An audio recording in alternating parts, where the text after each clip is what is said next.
Quando meu filho sugeriu que eu dormisse no estábulo com os outros animais, para que a esposa dele e os 8 parentes dela pudessem ocupar minha casa, algo dentro de mim quebrou e se reconectou de uma forma surpreendente. 3 horas depois, eu assistia, com uma taça de champanhe na mão, pela câmera de segurança instalada às pressas, enquanto meu garanhão mais temperamental, Tempestade, defecava majestosamente no tapete persa da sala, bem em cima das malas Louis Vuitton da minha nora. Mas antes de continuar, confira se você já está inscrito no canal e escreva nos comentários de onde você está assistindo este vídeo. Adoramos saber até onde nossas histórias estão chegando. 3 dias antes disso, eu estava vivendo o que considerava uma vida tranquila em minha fazenda.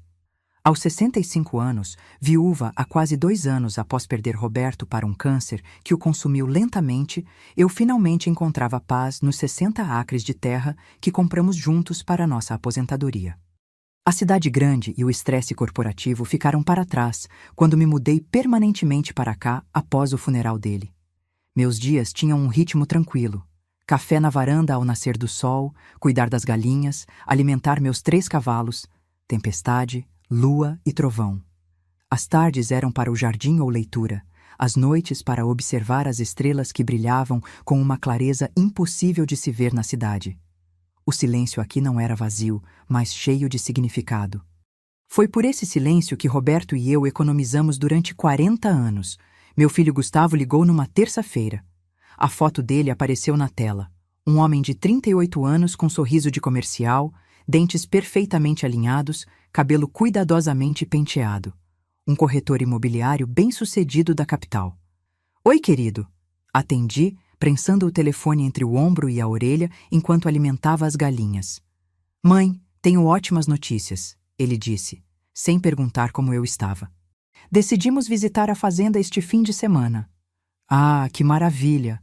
Há quanto tempo não vejo você e Débora? Na verdade, ele me interrompeu. Não será só nós 2. Débora pensou em trazer a família dela. Família? Quantas pessoas? Perguntei, sentindo um aperto no estômago. A mãe dela, as 2 irmãs com os maridos e 3 primos de São Paulo. 10 pessoas no total. Você tem todos aqueles quartos vazios aí mesmo, certo? O balde de ração caiu da minha mão. Eu tinha apenas 3 quartos além do meu, e nem todos estavam em condições de receber visitas. Gustavo, não acho que tenha espaço suficiente para... Mãe. Sua voz mudou para aquele tom que ele usa quando fala com crianças ou idosos. Você fica chacoalhando naquela casa enorme sozinha. Não é saudável. Além disso, somos família. É para isso que serve a fazenda, não é? Para reuniões familiares. Papai teria adorado. Senti o sangue subir. Como ele se atrevia a usar a memória de Roberto para me manipular? Os quartos de hóspedes não estão muito prontos para... Então arrume-os, ele cortou. Mãe, o que mais você tem para fazer aí? Alimentar galinhas? Qual é? Estaremos aí na sexta-feira à noite. Débora já postou sobre isso no Instagram. Os seguidores dela estão muito animados para ver a autêntica vida rural. Ele riu como se tivesse dito algo engraçado. Débora era uma influenciadora com seguidores suficientes para conseguir produtos gratuitos, mas não o bastante para viver disso. Gustavo, isso é um pouco repentino. Olha, se não der conta, talvez seja a hora de pensar em voltar para a civilização. Uma mulher da sua idade sozinha numa fazenda não é muito prático, é? Antes que eu pudesse responder, ele continuou. Pensando bem, você pode dormir no sofá da sala ou lá no estábulo com os outros animais e deixar os quartos bons para a gente. Se você não gostar... Bem, tem bastante pasto aí fora, não é? Ele desligou. Desligou na minha cara depois dessa crueldade casual. Fiquei paralisada, telefone na mão, tentando processar o que acabara de acontecer. Meu próprio filho havia sugerido que eu dormisse no estábulo, na minha própria casa. Foi então que Trovão relinchou do outro lado do cercado, quebrando meu transe. Olhei para ele, todos os seus 16 palmos de atitude negra brilhante, e algo mudou dentro de mim. Um sorriso se espalhou pelo meu rosto. Sabe de uma coisa, Trovão? Disse caminhando até ele. Acho que você está certo. Eles querem experiência rural autêntica? Vamos dar a eles uma experiência rural autêntica. Passei a tarde no antigo escritório de Roberto, fazendo ligações. Primeiro para Miguel e Pedro, meus ajudantes, que moravam na cabana perto do riacho. Eles tinham vindo com a propriedade quando a compramos e entendiam exatamente o tipo de homem que meu filho havia se tornado. Dona Cecília, Miguel disse quando expliquei meu plano, seu rosto enrugado se abrindo num sorriso. Será um prazer absoluto. Em seguida, liguei para minha melhor amiga Helena, que morava em São Paulo. Faça uma mala, querida. Ela disse imediatamente. O Royal Tulip está com uma promoção de spa. Vamos assistir ao show inteiro de lá. Os 2 dias seguintes foram um turbilhão de bela e meticulosa preparação. Tirei toda a roupa de cama de qualidade dos quartos, substituindo o algodão egípcio por cobertores de lã áspera dos suprimentos de emergência do celeiro. As toalhas boas foram para o depósito. Encontrei umas toalhas de textura de lixa numa loja de camping no vilarejo. Ajustei o termostato da ala de hóspedes para 14 meters à noite e 26 series durante o dia. Problemas de controle climático, eu alegaria. Casas antigas de fazenda, você sabe. Mas a peça de resistência exigia um timing perfeito. Na quinta-feira à noite, enquanto instalava a última das 5 câmeras escondidas, é impressionante o que você pode comprar com entrega em 2 dias, fiquei na minha sala de estar visualizando o que aconteceria. Os tapetes creme nos quais gastei uma fortuna. Os móveis vintage restaurados. As janelas com vista para as montanhas. Isso vai ser perfeito, sussurrei para a foto de Roberto na lareira. Você sempre disse que Gustavo precisava aprender sobre consequências. Considere esta sua aula de pós-graduação. Na manhã de sexta-feira, antes de partir para São Paulo, Miguel e Pedro me ajudaram com os toques finais. Conduzimos tempestade, lua e trovão para dentro da casa. Eles foram surpreendentemente cooperativos, provavelmente sentindo a travessura no ar. Um balde de aveia na cozinha, feno espalhado pela sala de estar e a natureza seguiria seu curso. Os bebedouros automáticos que instalamos os manteriam hidratados. O resto... Bem, cavalos são cavalos. O roteador de Wi-Fi foi para o cofre. A piscina, minha linda piscina de borda infinita com vista para o vale, recebeu seu novo ecossistema de algas e lodo de lagoa que eu cultivara em baldes a semana toda. A loja de animais local ficou feliz em doar algumas dezenas de girinos e sapos-boi barulhentos. Quando saí da minha fazenda ao amanhecer, meu celular já mostrava os feeds das câmeras. Me senti mais leve do que em anos. Atrás de mim, Tempestade estava investigando o sofá de couro italiano. À minha frente estavam São Paulo, Helena e um lugar na primeira fila para o show de uma vida. Experiência rural autêntica de fato. Helena estourou a rolha do champanhe exatamente quando o BMW de Gustavo parou na minha entrada. Estávamos acomodadas na suíte do Royal Tulip em São Paulo, laptops abertos mostrando múltiplos feeds de câmera, bandejas de serviço de quarto espalhadas ao nosso redor como se estivéssemos comandando algum tipo de operação militar deliciosa. O que, de certa forma, estávamos. Olhe os sapatos dela. Helena engasgou, apontando para a tela. Aqueles são Christian Louboutin? Sim, confirmei, observando minha nora cambalear no cascalho com saltos de 12 centímetros. R$ 2.500, prestes a conhecer a lama autêntica do interior. O comboio atrás do carro do meu filho era ainda mais impressionante do que eu imaginara. 2 SUVs alugados e um sedã Mercedes. Todos veículos urbanos impecáveis, prestes a experimentar seu pior pesadelo. Pelas câmeras, contei as cabeças. As irmãs de Débora, Paula e Renata, com seus maridos Carlos e Marcos, os primos de São Paulo, Amanda, Leandro e Tatiana, e a mãe de Débora, Regina, que saiu do Mercedes vestindo o que pareciam ser calças de linho branco. Calças de linho branco em uma fazenda. Cecília, você é um gênio absoluto, Helena sussurrou, apertando meu braço enquanto os víamos se aproximar da porta.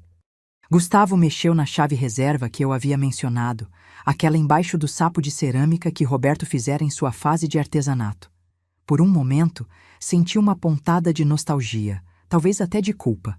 Mas então ouvi a voz de Débora pelo áudio da câmera externa. Meu Deus, está fedendo aqui. Como sua mãe aguenta isso? A pontada desapareceu como orvalho sob o sol do meio-dia. Gustavo abriu a porta da frente e a magia começou. O grito que irrompeu de Débora poderia ter estilhaçado cristais em 3 municípios. Tempestade havia se posicionado perfeitamente na entrada, o rabo abanando majestosamente enquanto ele depositava uma pilha fresca no meu tapete persa. Mas foi Lua, parada na sala de estar como se fosse dona do lugar, casualmente mastigando a echarpe Hermès de Débora que havia caído da bagagem, que realmente completou a cena. Que merda! A compostura profissional de Gustavo evaporou instantaneamente. Trovão escolheu aquele momento para entrar da cozinha, derrubando o vaso de cerâmica que Roberto havia feito para nosso quatrenniçaire do aniversário. Ele se estilhaçou contra o piso de madeira e, surpreendentemente, não senti dor alguma. Coisas são apenas coisas.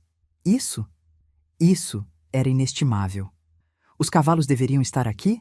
Renata perguntou fracamente, pressionando-se contra a parede enquanto Trovão investigava sua bolsa com seu focinho grande.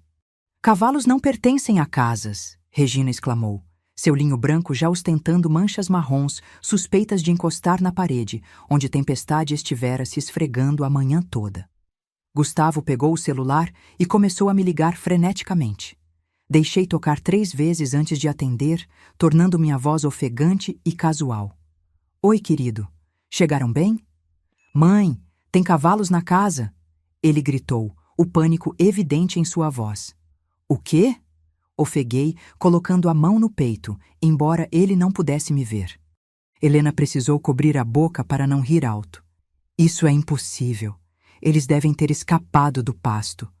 Ó céus, Miguel e Pedro estão visitando a família em Ribeirão Preto neste fim de semana. Você vai ter que tirá-los daí sozinho. Como eu vou? Mãe, eles estão destruindo tudo. É só conduzi-los para fora, querido. Há cabrestos e cordas no celeiro. Eles são mansos como cordeiros. Sinto muito. Estou em São Paulo para uma consulta médica. Minha artrite, você sabe. Voltarei domingo à noite. Domingo? Mãe, você não pode nos deixar aqui. Oh, o médico está me chamando. Te amo, querido. Desliguei e depois desliguei o telefone completamente. Helena e eu brindamos, enquanto assistíamos ao caos se desenrolar nas telas. As 3 horas seguintes foram melhores do que qualquer reality show já produzido.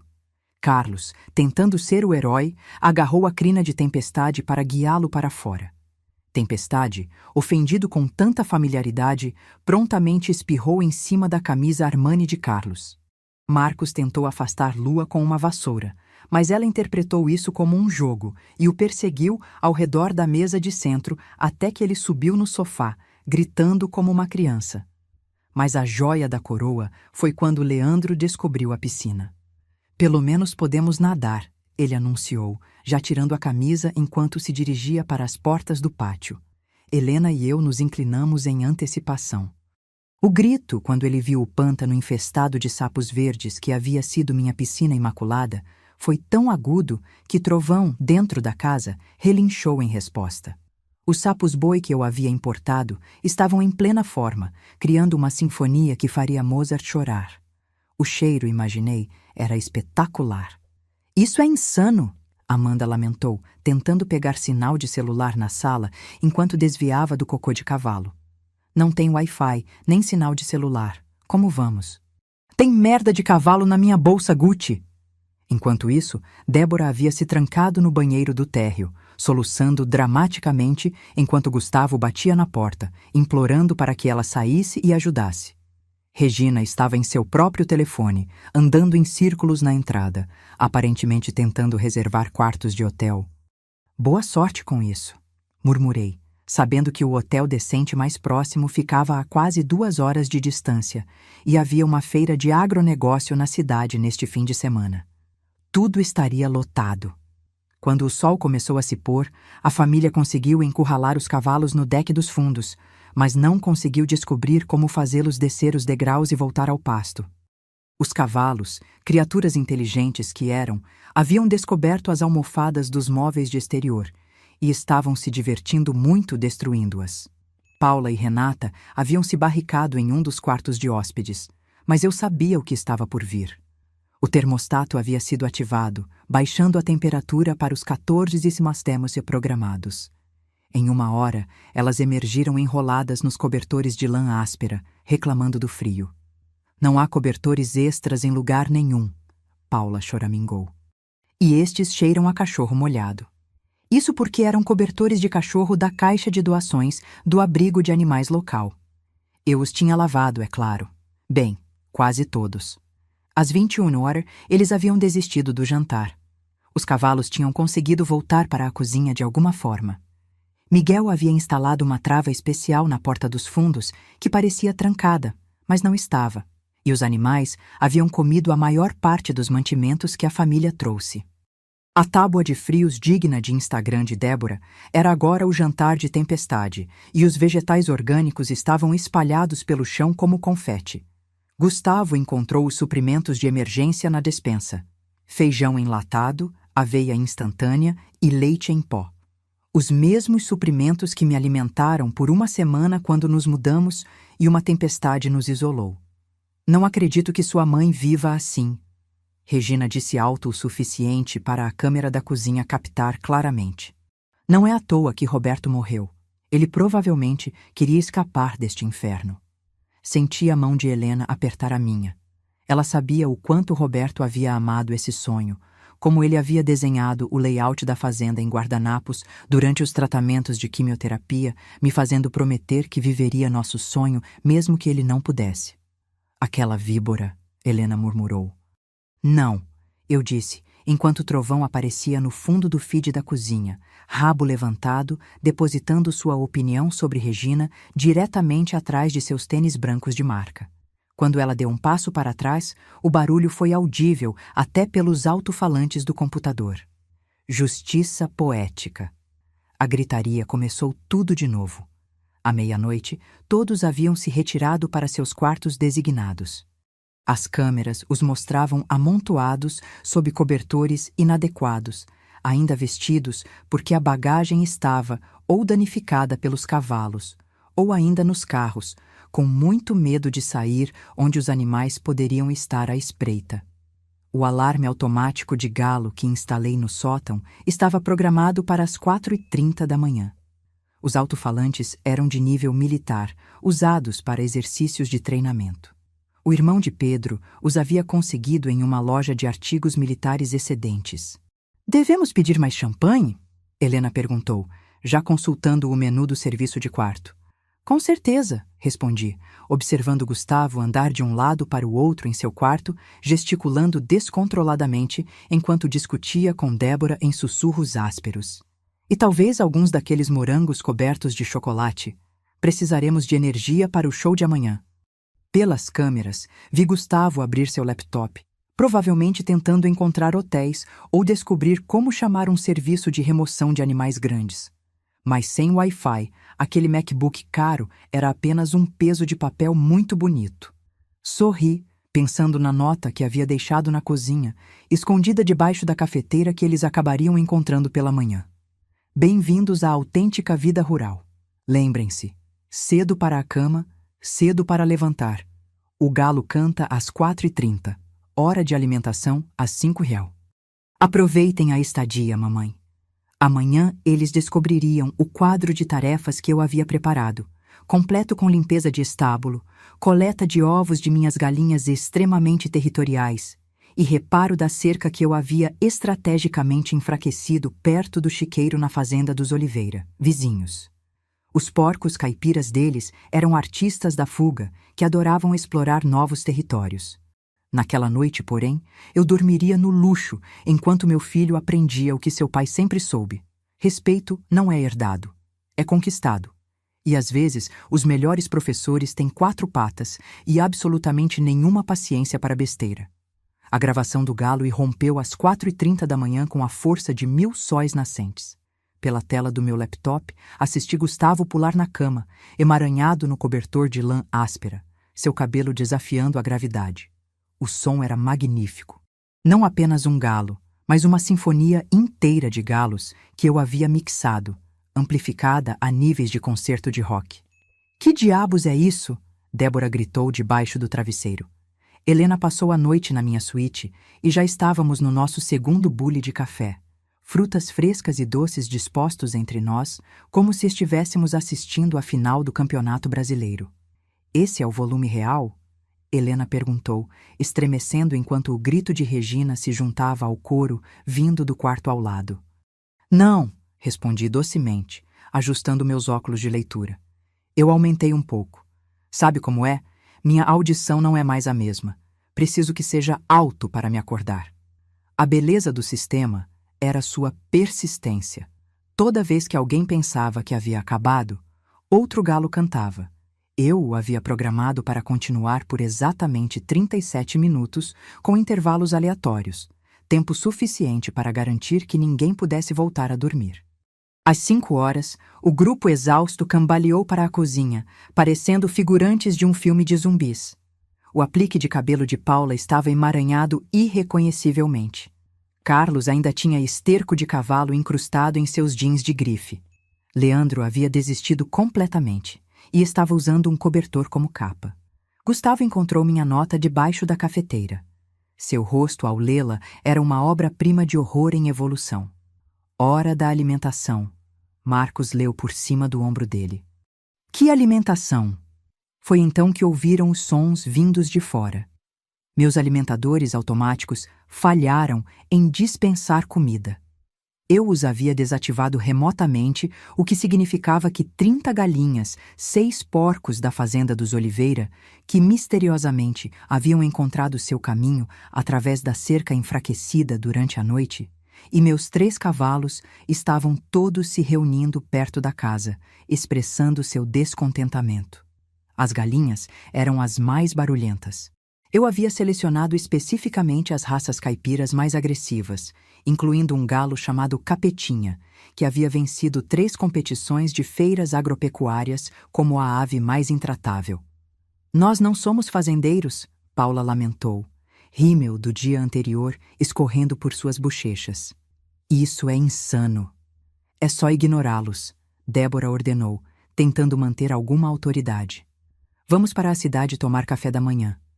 O GPS do telefone de Gustavo os informou que a cidade ficava a 38 quilômetros de distância, só de ida.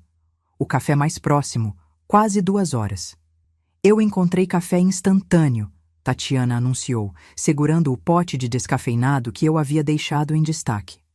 Eles não encontrariam o café de verdade que eu havia escondido atrás das latas de conserva até muito mais tarde, se é que encontrariam. Enquanto lutavam com o antigo coador que eu havia substituído pela minha máquina de café moderna, os animais ficaram mais barulhentos. Trovão havia descoberto que podia bater no portão com a cabeça, criando um boom rítmico que ecoava pelo vale. Os porcos haviam encontrado os móveis do pátio e estavam redesenhando entusiasticamente o espaço. Mas Capetinha, o galo, havia descoberto que podia voar alto o suficiente para pousar na borda da janela da cozinha. O encontro cara a cara entre Débora e Capetinha através do vidro foi cinematográfico.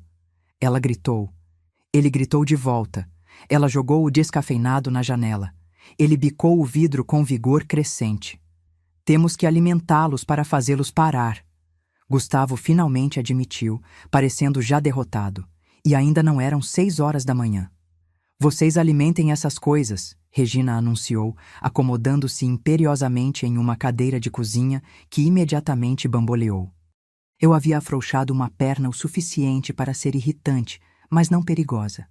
A mãe de Gustavo está certa, Débora disse. Você é o homem, Guga. Você e os outros rapazes cuidem disso.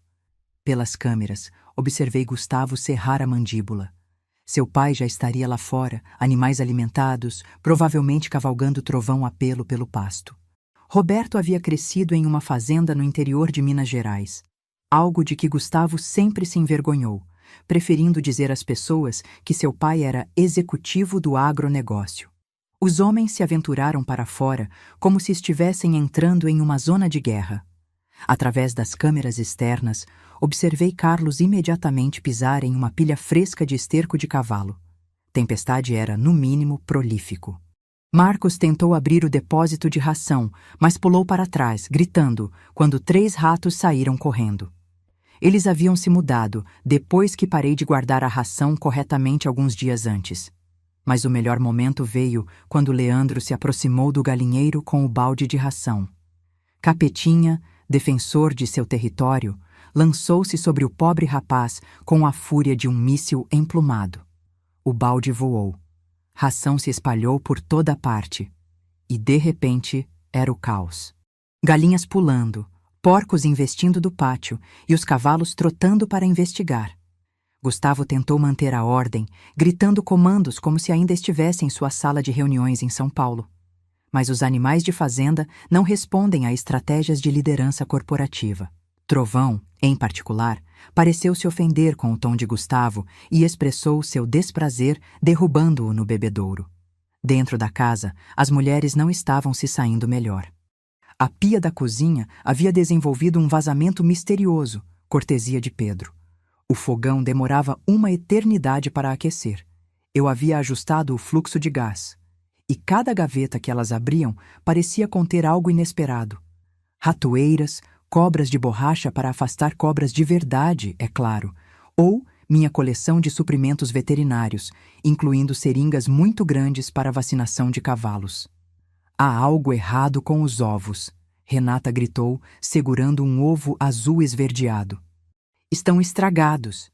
Eu ri tanto que Helena teve que pausar o vídeo. Minhas galinhas araucanas botavam os ovos azuis e verdes mais bonitos, mas os urbanos sempre pensavam que algo estava errado com eles. Às 7 horas, meus convidados conseguiram produzir o que poderia, sendo muito generosa, ser chamado de café da manhã. Aveia instantânea queimada, ovos azuis esverdeados que Amanda se recusou a tocar, e descafeinado instantâneo que tinha gosto de sonhos frustrados. O leite era em pó porque o leite fresco na geladeira havia misteriosamente azedado. Eu havia ajustado a temperatura da geladeira antes de sair. Preciso de um banho, Débora anunciou. Um banho longo e quente. Oh, criança inocente. O chuveiro do banheiro de hóspedes tinha 2 configurações, gélido como o Ártico ou quente como a superfície do sol. A pressão da água ou arrancava a pele ou mal pingava, nada intermediário. Eu também havia substituído todas as toalhas de luxo por aquelas de camping que absorviam tanta água quanto papel encerado. Os gritos de Débora ao encontrar a água fria foram audíveis até da cozinha. Então a água quente entrou e os gritos subiram 1/8. Renata tentou o outro banheiro e descobriu que o ralo estava entupido. Cabelos de rabo de cavalo que Pedro havia cuidadosamente colocado, fazendo com que o chuveiro transbordasse. Enquanto isso, Gustavo tentava freneticamente acessar a internet para lidar com o que ele alegava serem assuntos urgentes de negócios. Ele encontrou o roteador, o ligou, mas não entendia por que não funcionava.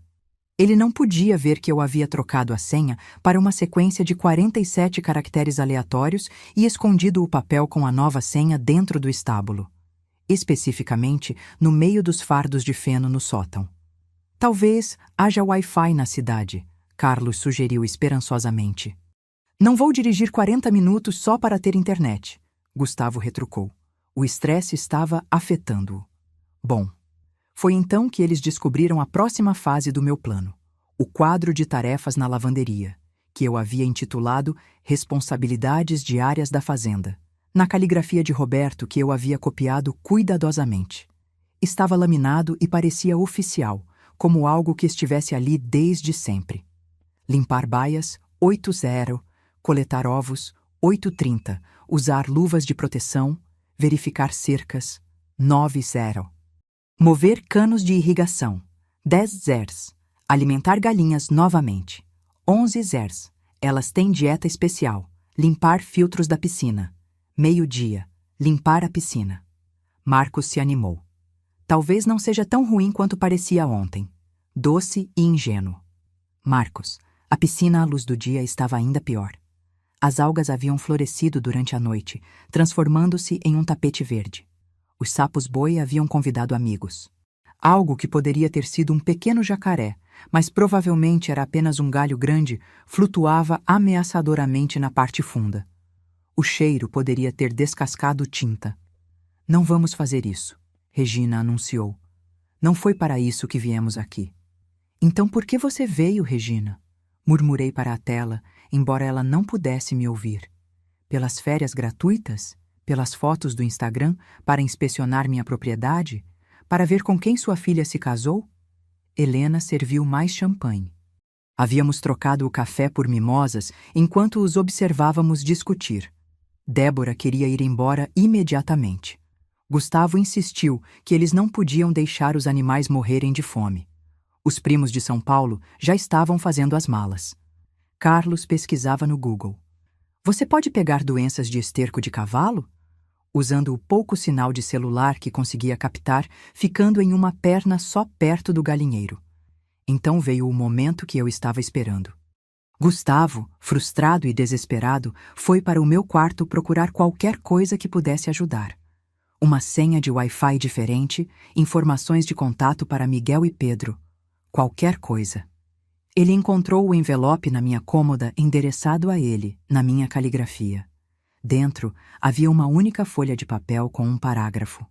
Gustavo, quando você ler isto, terá experimentado cerca de 1% do que realmente é administrar uma fazenda. Seu pai fez isso todos os dias durante os últimos 18 meses de sua vida, mesmo durante a quimioterapia, porque ele amava.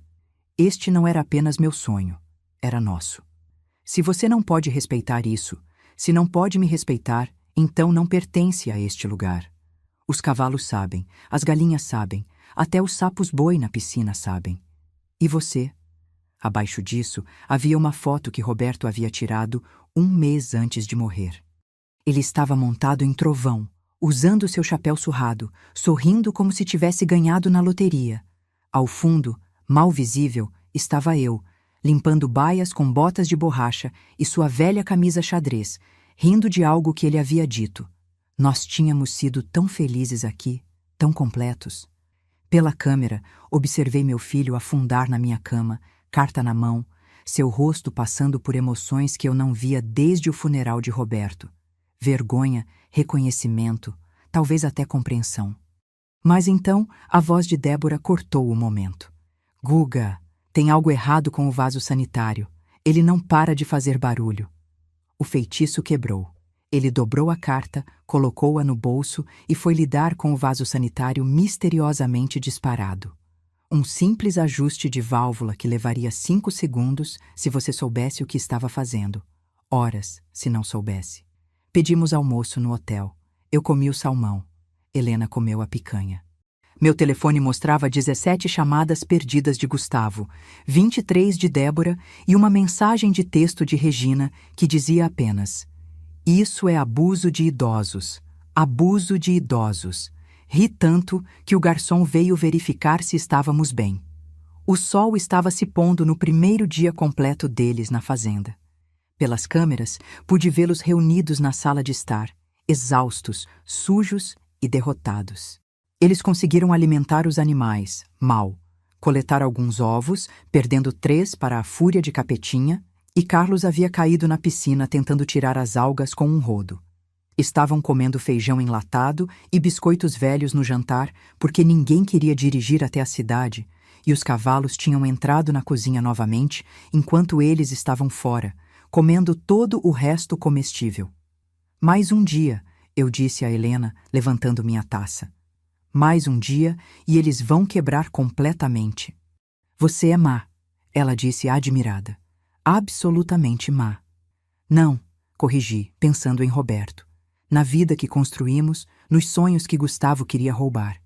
Sou apenas uma fazendeira protegendo sua terra. O domingo amanheceu com o que só posso descrever como precisão bíblica. Às 3h47 da manhã, os porcos dos Oliveira descobriram que o buraco na cerca havia misteriosamente ficado maior durante a noite, graças ao trabalho noturno de Pedro antes de partir para visitar sua família. Todos os 6 porcos, liderados por uma enorme porca chamada Gertrudes, seguiram para minha propriedade e descobriram o tesouro final, o Mercedes de Regina, com as janelas entreabertas para a ventilação. O alarme do carro às 4 horas da manhã foi espetacular. Pela câmera, observei Gustavo tropeçar para fora em cueca e naqueles ridículos chinelos urbanos, tentando expulsar 3 porcos do banco de trás. Gertrudes havia se acomodado no banco do motorista e estava comendo entusiasticamente o que parecia ser a bolsa de couro de bezerro de 2.000 barrares de Regina. Isso não pode estar acontecendo, ele repetia como um mantra contra o caos. Mas estava. A gravação do galo se juntou à sinfonia às 4h30, bem na hora. Desta vez, eu havia adicionado alguns gritos de pavão à mistura. O som era tão profano que Marcos realmente caiu da cama, levando o cobertor áspero e um abajur com ele. Quando todos se reuniram na cozinha às 5h, pareciam sobreviventes de algum evento apocalíptico. O linho branco de Regina havia sido abandonado por algo que parecia ser as roupas de golfe do marido de 1990 que ela havia encontrado no sótão. Paula estava vestindo um cobertor de cavalo como vestido. Leandro havia desistido completamente e estava sem camisa, apesar do frio da manhã. "Estamos indo embora", Débora anunciou. "Hoje, agora." "O carro..." Gustavo começou. "Não me importo com o carro." "Ligue para uma locadora." Foi então que eles descobriram que a locadora de carros mais próxima ficava no aeroporto, a 2 horas de distância, e estava lotada devido à feira de agronegócio.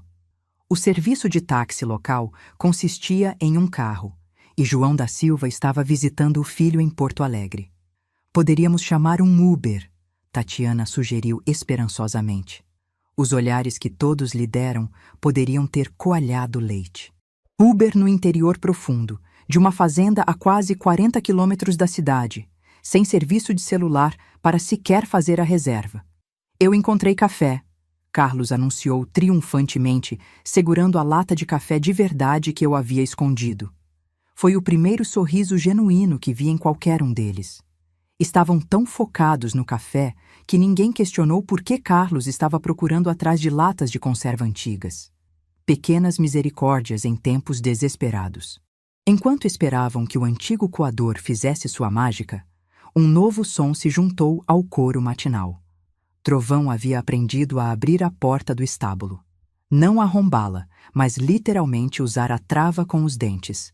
Ele estava agora liderando tempestade e lua no que só poderia ser descrito como um desfile da vitória ao redor da casa. "Como eles são tão inteligentes", Amanda lamentou, observando os cavalos pela janela. "Eles são cavalos de fazenda", eu disse para a tela do meu laptop, brindando-os com minha mimosa. "Aprendem com os melhores."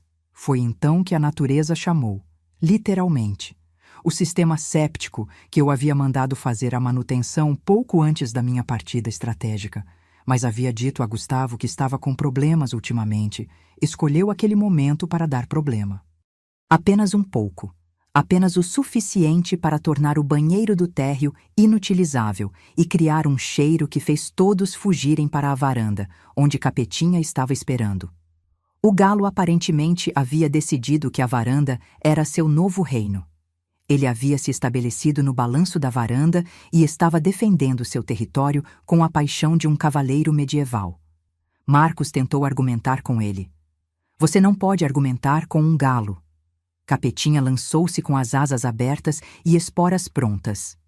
A retirada de Marcos quebrou o recorde de velocidade terrestre. "Precisamos de ajuda", Gustavo finalmente admitiu, pegando o telefone para tentar me ligar novamente. Desta vez, atendi no primeiro toque, voz alegre como a manhã de Natal.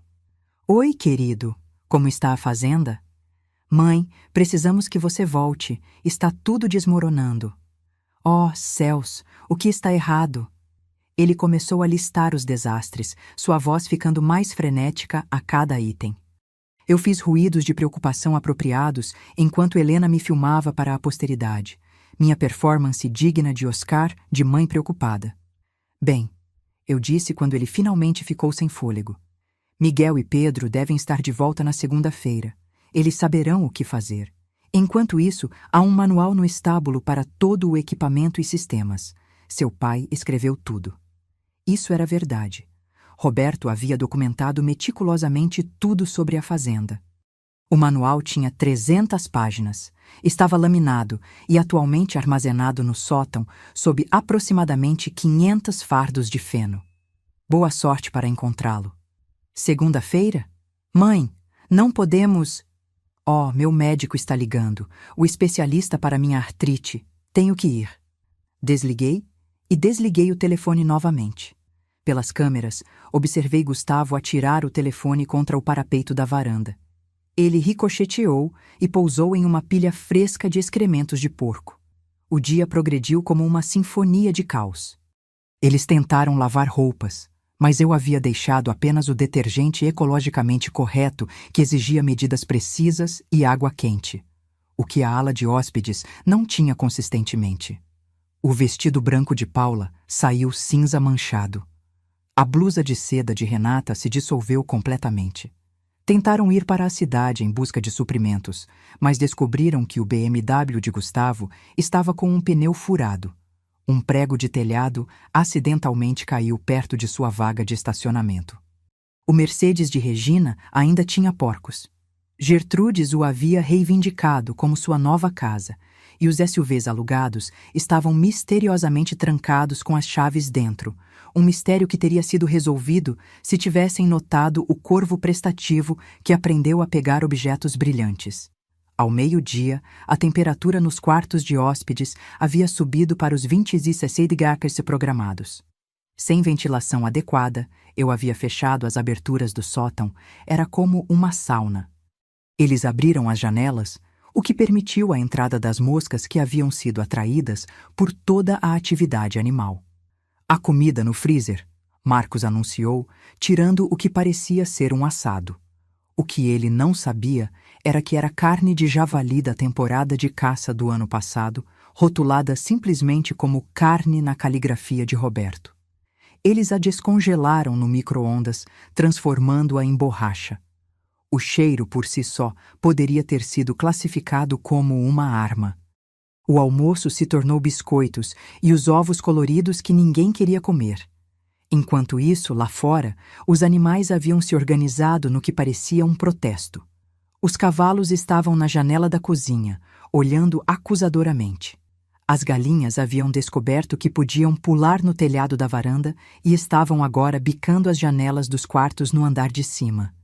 Os porcos haviam se mudado do Mercedes para explorar o BMW, e um ambicioso leitão havia entrado no compartimento do motor de alguma forma. Isso é insano! Regina repetia, abanando-se com um prato de papel. Absolutamente insano. Então veio a chuva. As tempestades de verão no interior são magníficas, repentinas, violentas e completas. Esta chegou às 14h com trovões que sacudiram a casa. A chuva veio de lado, encontrando todas as brechas nas janelas que eu havia deixado estrategicamente sem vedação. Em minutos, os quartos de hóspedes estavam encharcados, mas a verdadeira descoberta veio quando eles tentaram fechar as janelas. As antigas molduras de madeira que eu pretendia consertar, mas convenientemente esqueci de mencionar, haviam inchado com a umidade. Estavam presas abertas. Carlos e Marcos tentaram forçá-las, mas conseguiram apenas quebrar uma completamente, deixando um buraco que a chuva explorou entusiasticamente. "Precisamos de toalhas!" Débora gritou. Oh, querida, aquelas toalhas de camping não iriam ajudar muito. Eles usaram os cobertores ásperos, suas roupas, qualquer coisa absorvente para tentar estancar a água. Enquanto isso, o telhado na lavanderia, que tinha aquele pequeno vazamento que eu havia notado, mas não mencionado, transformou-se em uma cachoeira. O quadro de tarefas que eu havia laminado com tanto cuidado flutuou como uma pequena jangada de responsabilidade. A tempestade passou após 1 hora, deixando tudo úmido e cheirando a lã molhada. A energia piscou e acabou.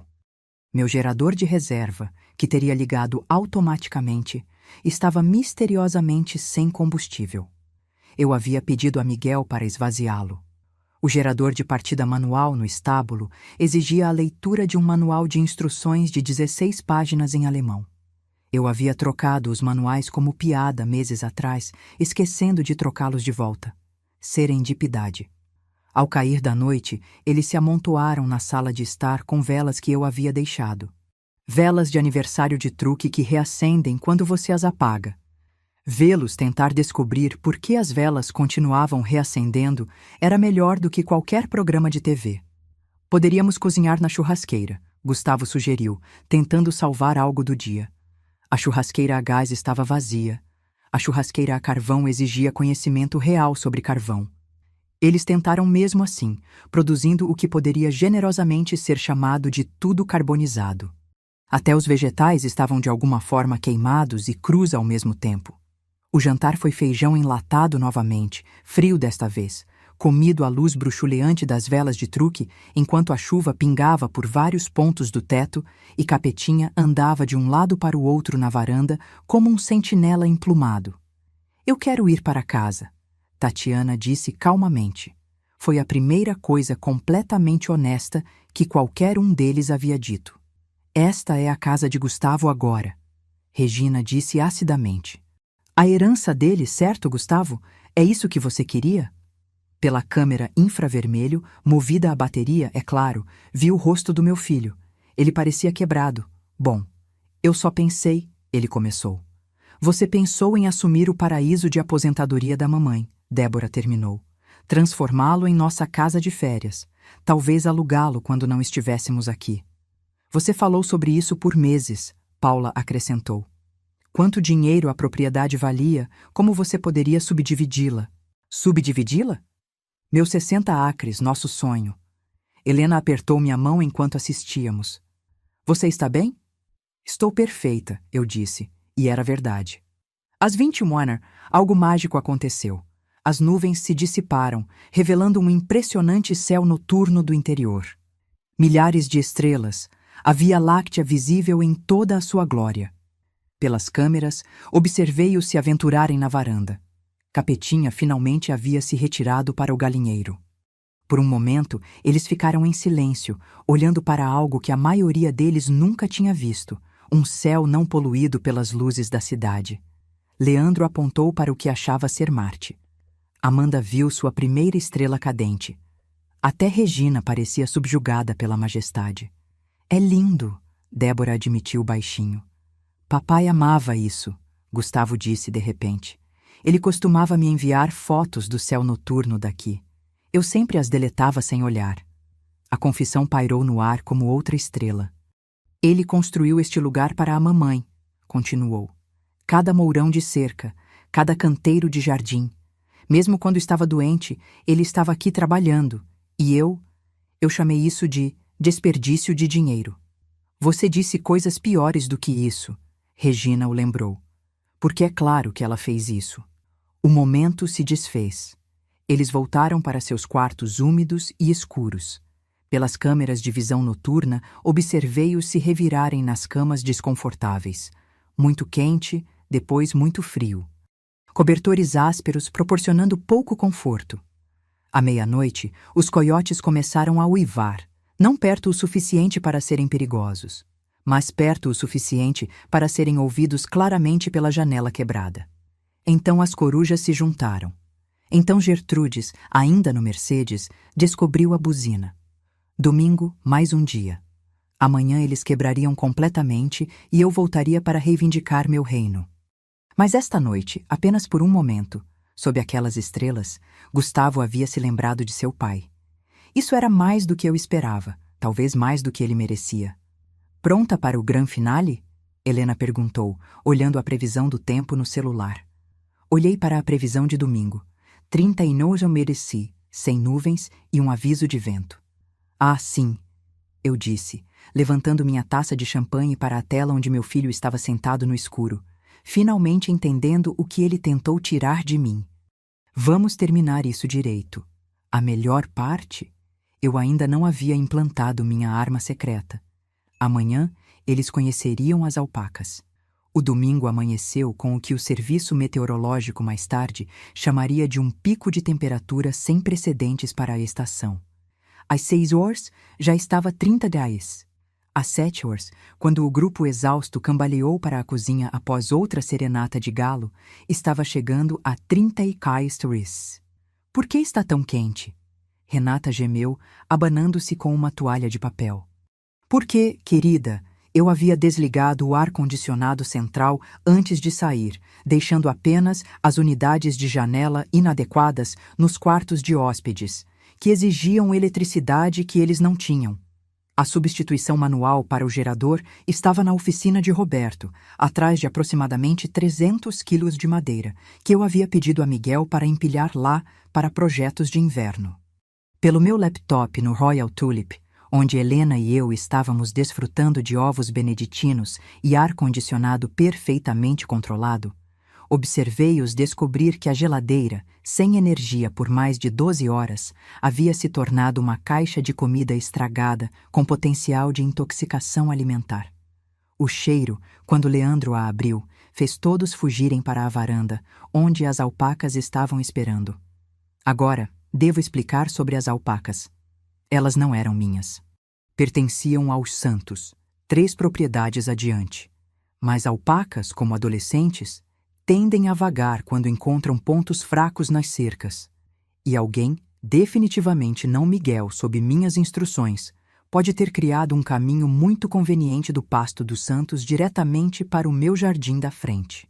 3 alpacas: Napoleão, o cuspidor; Júlio, o gritador; e Cleópatra, que tinha problemas de espaço pessoal. Carlos foi o primeiro a fazer contato visual com Napoleão. Erro fatal.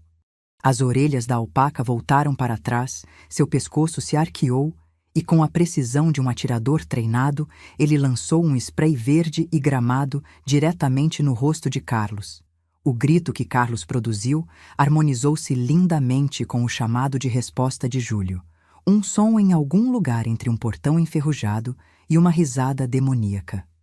Cleópatra, para não ficar para trás, decidiu que o cabelo de Paula parecia feno e tentou comê-lo. "O que são essas coisas?" Débora gritou, desviando da tentativa de Júlio de cheirar sua axila. "Alpacas de guarda", eu disse para a tela do meu laptop. "Muito eficazes. A coisa sobre alpacas é que elas são curiosas, extremamente curiosas. E uma vez que decidem que você é interessante, elas o seguem para todos os lugares." O grupo recuou para a casa, mas as alpacas simplesmente ficaram nas janelas, olhando com seus enormes olhos, ocasionalmente gritando seu desprazer por terem sido excluídas. Dentro, a temperatura estava subindo. Sem energia, sem ar-condicionado e com o sol da manhã transformando as janelas em lupas, a casa estava se tornando um forno. Eles abriram todas as janelas, o que permitiu a entrada das moscas que haviam se multiplicado exponencialmente graças a todos os excrementos de animais que ninguém havia limpado adequadamente. "Precisamos de gelo", Gustavo declarou, já suando através de sua última camisa limpa. A máquina de gelo, é claro, exigia eletricidade. O gelo de reserva no freezer do celeiro havia derretido quando a energia acabou. A loja mais próxima ficava a 38 quilômetros, e a situação do carro não havia melhorado. O BMW ainda tinha um pneu furado. O Mercedes era agora a residência permanente de Gertrudes. Ela havia tido leitões durante a noite, 5 deles, todos mamando contentes no banco de trás, e os carros alugados permaneceram misteriosamente trancados. Foi então que Marcos descobriu o poço. "Há uma bomba manual", ele anunciou triunfantemente. "Podemos pelo menos conseguir água fria." O que Marcos não sabia era que a bomba do poço não era mantida há anos. Funcionava tecnicamente, mas a água subia cor de ferrugem e cheirando a enxofre. Eles tentaram mesmo assim. Amanda vomitou. Até as alpacas se afastaram do cheiro. Ao meio-dia, a temperatura atingiu 39 degrees. O telhado de metal estava estalando e pipocando com a expansão. Os cavalos haviam encontrado a única sombra diretamente sob a janela da cozinha e estavam contribuindo com sua própria aromaterapia especial para a situação. As galinhas haviam desistido completamente e estavam deitadas em poças de poeira que haviam criado, ofegando com os bicos abertos. "Vou ligar para a emergência", Regina anunciou, segurando o telefone. "E dizer o quê?" Gustavo retrucou, sua paciência finalmente esgotada. Que está quente e há alpacas. Foi então que Capetinha, estressado pelo calor e furioso com tudo, descobriu que podia voar alto o suficiente para entrar pela janela quebrada do quarto. Os sons vindos do andar de cima eram uma mistura de raiva de galo e histeria humana. Leandro desceu correndo com arranhões nos braços e penas do rabo do Capetinha na mão. Ele me atacou! O frango me atacou enquanto eu dormia! Tecnicamente, ninguém estava dormindo, mas o drama foi apreciado. A tarde trouxe o vento. O vento do interior não brinca. Ele chega a 65 km/h e traz metade do solo superficial consigo. A janela quebrada tornou-se um portal para poeira, feno, e o que só posso descrever como confete de fazenda. Em minutos, tudo estava coberto por uma fina camada de história agrícola. Estamos indo embora, Débora anunciou pela 100ª vez. Vamos a pé até a cidade, se for preciso. Está a 40 degrees Celsius, Gustavo apontou. São mais de 35 quilômetros. Vamos morrer. Já estamos morrendo aqui. Foi então que eles ouviram os caminhões. 3 picapes rumbando pela entrada. Música alta, buzinas tocando. A cavalaria de resgate? Não. Eram os Oliveira da fazenda vizinha, vindo para o encontro social de domingo que eu havia esquecido de mencionar que tinha me inscrito para hospedar semanas atrás. 15 pessoas saíram dos caminhões, carregando travessas, coolers de cerveja e uma máquina de karaokê. Seu José Oliveira, com todos os seus 120 quilos, agarrou Gustavo em um abraço de urso. Você deve ser o garoto da Cecília. Ela nos contou tudo sobre você. Disse que estava morrendo de vontade de experimentar a vida rural de verdade. O quê? Não se preocupe. Trouxemos tudo. Até trouxemos o touro mecânico no caminhão. Sua mãe disse que você queria aprender a montar. Helena e eu quase engasgamos com nossas mimosas, observando o rosto de Gustavo, enquanto eles descarregavam um touro mecânico de verdade e o montavam no quintal da frente. As alpacas ficaram fascinadas. Napoleão imediatamente cuspiu nele. Os Oliveira, almas abençoadas, não se importavam com a falta de energia. Eles tinham geradores em seus caminhões. Eles não se importavam com o calor. Eles eram fazendeiros. Eles nem se importavam com as alpacas, embora a esposa de seu José, Dona Maria, perguntasse. Não me lembro de Cecília mencionar alpacas. O que se seguiu foram 3 horas de socialização forçada. Os Oliveira eram pessoas adoráveis que presumiram que a família de Gustavo estava igualmente entusiasmada com a vida rural. Eles queriam ouvir tudo sobre seus planos para a propriedade, suas raças de gado favoritas, suas opiniões sobre pastoreio rotacional. Paula tentou explicar que era de São Paulo. O filho de seu José, Zezinho, que era na verdade maior que seu José, interpretou isso como um convite para contar a ela sobre todas as pessoas que ele já conheceu na capital. Uma história que levou 45 minutos e incluiu fotos em seu celular. Carlos foi forçado a subir no touro mecânico. Ele durou 1,3 segundos antes de ser lançado em uma pilha de feno que as alpacas estavam usando como banheiro. Os Oliveira aplaudiram como se ele tivesse ganhado uma medalha olímpica. Débora se trancou no banheiro para chorar, mas Dona Maria a seguiu, presumindo que ela precisava de uma conversa feminina sobre a vida de esposa de fazendeiro. Pela câmera do banheiro, ouvi Dona Maria dando conselhos detalhados sobre parto de bezerros, tratamento de cascos e a melhor maneira de castrar novilhos. O karaokê começou às 16 horas. Seu José insistiu que todos participassem. A performance de Marcos de Evidências, enquanto Napoleão gritava junto, foi particularmente memorável. Regina, forçada a cantar Menino da Porteira, parecia estar passando pedras nos rins. Mas o momento que quebrou Gustavo completamente veio quando Zezinho perguntou: Então, quando sua mãe volta? Ela prometeu me mostrar o novo equipamento de irrigação dela. Ela está em São Paulo, Gustavo disse fracamente. Consulta médica. Consulta médica? Seu José berrou. Aquela mulher é mais saudável do que meu touro premiado. Vi ela na semana passada jogando fardos de feno como se fossem travesseiros. Que tipo de consulta médica? Gustavo não conseguiu responder porque foi então que Gertrudes, protetora de seus novos leitões, decidiu que o touro mecânico era uma ameaça. Uma porca de 180 quilos investindo contra um touro mecânico enquanto 15 fazendeiros lutavam por segurança e alpacas gritavam: encorajamento! É algo que os documentários de natureza deveriam cobrir. Os Oliveira finalmente foram embora ao pôr do sol, mas não antes de extrair promessas de fazer isso todo domingo e deixar para trás o touro mecânico, porque vocês todos precisam praticar. A família sentou-se nos destroços do quintal enquanto a escuridão caía. Sem energia, sem comida que fosse segura para comer, cobertos de poeira, suor e vários fluidos animais. A temperatura havia caído para meros 35 unitacirs. Eu quero a mamãe, Gustavo disse baixinho. Foi uma declaração tão infantil que até Débora olhou para ele com algo que se aproximava de simpatia. Eu quero minha mãe, ele repetiu. Eu preciso pedir desculpas.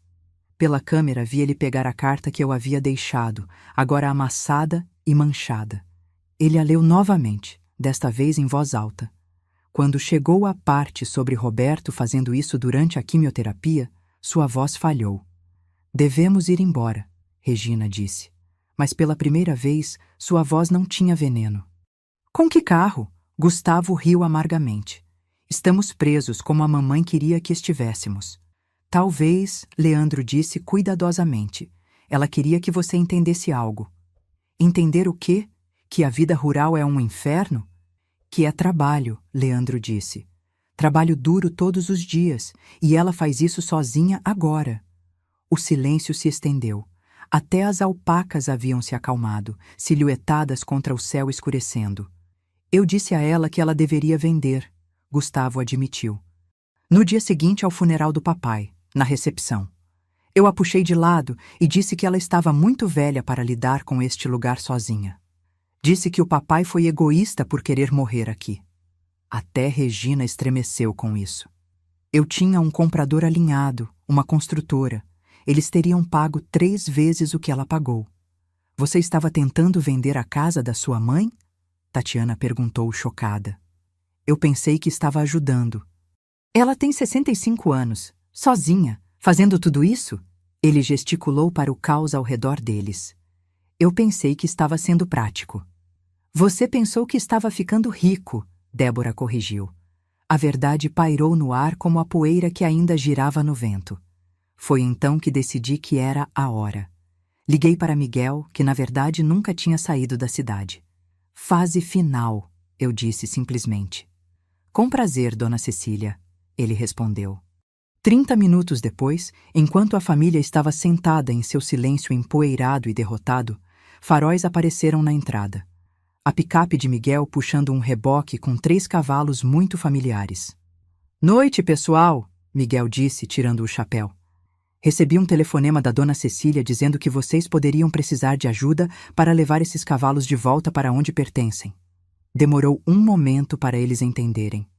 Os cavalos no reboque eram tempestade, lua e trovão, o que significava que aqueles que os estavam aterrorizando... De quem são os cavalos que estão na casa? Gustavo perguntou fracamente. Ah, esses seriam os cavalos de trabalho dos Santos. Eles estão filmando um documentário sobre inteligência animal. A dona Cecília se ofereceu para sediar o fim de semana. Ela não mencionou? Eles são treinados para abrir portas, trabalhar travas, até usar vasos sanitários humanos, se necessário. Embora eu veja que eles não dominaram completamente essa última parte. O olhar no rosto de Gustavo valeu cada centavo da suíte presidencial do Royal Tulip. As alpacas são nossas, no entanto. Miguel continuou alegremente. Bem, dos Santos. Eles vão querer de volta, eventualmente. São meio chatas, honestamente. Como que em concordância, Napoleão cuspiu uma última vez, acertando o touro mecânico com uma precisão impressionante. Dona Cecília estará de volta amanhã de manhã, Miguel disse, já conduzindo os cavalos de trabalho para o reboque.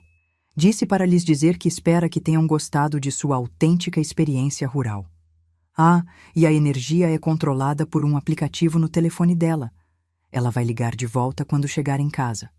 Ele foi embora, deixando-os no escuro, literal e figurativamente, com apenas o touro mecânico, as alpacas e suas suposições estilhaçadas para a companhia. Virei-me para Helena, que estava gravando tudo para a posteridade. Mais um nascer do sol, eu disse. Mais um canto de galo. Então, eu volto para casa. Você acha que eles aprenderam alguma coisa? Olhei para o meu filho na tela, ainda agarrado à minha carta, cercado pelos destroços de seu sentimento de direito. Estamos prestes a descobrir. A manhã de segunda-feira chegou com o que só posso chamar de comédia divina. Exatamente às 3h da manhã, o touro mecânico, que seu José havia esquecido de mencionar que tinha uma função de timer, de repente rugiu para a vida, completo com luzes piscando e música sertaneja em volume máximo. A música escolhida? Boiadeiro Errante. Pelas câmeras infravermelhas, observei Gustavo pular de sua cama improvisada no chão da sala de estar. Os quartos de hóspedes haviam se tornado inabitáveis devido a poeira e cheiros misteriosos. Ele tropeçou para fora de cueca para encontrar Napoleão, a alpaca, montando o touro mecânico. Não estou brincando.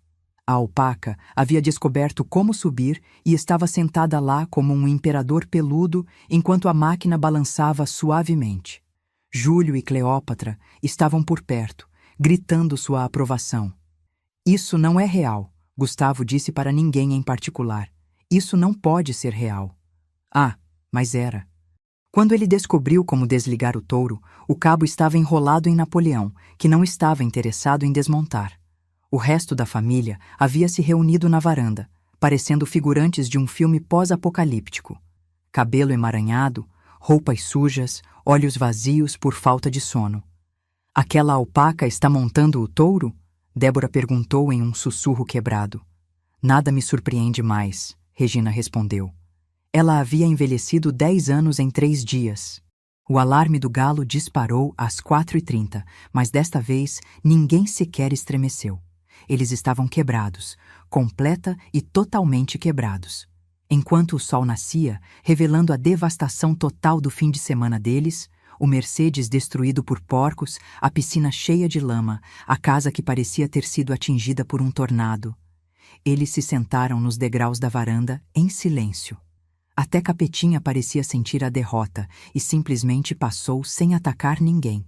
Foi então que cheguei. Cronometrei perfeitamente, parando meu carro impecável assim que o sol da manhã atingiu as montanhas. Helena havia arrumado meu cabelo e maquiagem no hotel. Eu vestia meu melhor jeans, a camisa xadrez favorita de Roberto e os brincos de prata que ele havia me dado para nosso último aniversário. Eu parecia exatamente o que era. Uma mulher em total controle de seu domínio. A família me observou sair do carro como se estivessem vendo um fantasma, ou talvez um anjo vingador. Bom dia! Eu chamei alegremente, pegando minha bolsa de fim de semana. Como foi sua experiência rural autêntica? Ninguém respondeu. Eles apenas encararam. Passei pelo touro mecânico. Napoleão finalmente havia desmontado e estava agora comendo minhas begônias. Pisei sobre os vários excrementos e entrei na minha casa. Pela porta, eles podiam me ouvir cantarolando enquanto eu ligava a cafeteira, a boa que eu havia escondido no sótão. Mãe, Gustavo finalmente conseguiu me seguir para dentro. Sim, querido. Você estava em São Paulo. O Royal Tulip tem um excelente spa. Você sabia que eles têm um tratamento onde eles te envolvem em chocolate? Muito relaxante. Peguei meu telefone e com 3 toques a energia voltou. O ar-condicionado ronronou para a vida. A geladeira começou seu familiar zumbido. Você podia controlar tudo o tempo todo, ele disse. Não foi uma pergunta. Posso controlar muitas coisas, Gustavo. Esta é a minha casa. Os outros haviam entrado sorrateiramente, observando nossa interação como se fosse teatro ao vivo. Os cavalos não eram seus. Sim, tempestade, lua e trovão são muito mais bem comportados. Eles estão no estábulo, onde pertencem. As alpacas estarão voltando para casa em breve, embora Napoleão pareça ter desenvolvido um carinho por aquele touro. Você planejou tudo isso. Virei-me para encará-lo completamente, canalizando cada momento de frustração, decepção e mágoa dos últimos 2 anos. Não, Gustavo, Você planejou tudo isso. Você planejou me intimidar para ir embora. Você planejou assumir minha casa. Você planejou transformar nosso sonho, de seu pai e meu, em algum investimento imobiliário. Você até pesquisou minhas finanças e consultou aquela construtora sobre a subdivisão da propriedade. Débora engasgou. Ela não sabia sobre essa última parte. Como você... O senhor Fernandes da construtora é casado com a irmã da minha amiga Helena. O mundo é pequeno, não é? Ele ficou muito interessado em saber que você estava negociando a venda de uma propriedade que você não possui. Eu estava tentando ajudar. Não, minha voz poderia ter congelado o inferno. Você estava tentando se ajudar à sua herança, como você a chamou. Diga-me, Gustavo, o que você herdou de seu pai? Ele permaneceu em silêncio. Vou te dizer o que ele te deixou. Ele te deixou uma mãe que te ama apesar de sua ganância. Ele te deixou memórias que você ignorou. Ele te deixou valores que você rejeitou. E ele te deixou a oportunidade de ser um homem melhor do que você escolheu ser. Peguei um documento da minha bolsa. Esta é a escritura da fazenda. Como você pode ver, ela foi transferida para uma fundação vitalícia. Você não é um beneficiário. A fazenda será mantida como uma propriedade rural, em funcionamento e santuário animal em perpetuidade. Quando eu morrer, ela será administrada pela família Oliveira, que realmente entende o que significa amar a terra. Regina fez um som estrangulado. Gustavo empalideceu. Você o cortou, Débora sussurrou. Eu dei a ele exatamente o que ele me deu. Nenhum respeito, nenhuma consideração e nenhuma reivindicação ao que eu construí. Virei-me para me dirigir a todo o grupo. Vocês vieram aqui sem serem convidados, tratando minha casa como um hotel e a mim como a empregada. Vocês postaram nas redes sociais sobre herdar uma fazenda antes mesmo de eu morrer. Vocês reclamaram de todos os aspectos da vida que seu pai e eu escolhemos enquanto planejavam lucrar com nosso trabalho. Isso não é. Gustavo começou. Tenho gravações, Gustavo. Cada telefonema onde você discutiu minha decadência. Cada conversa com Débora sobre como me lidar.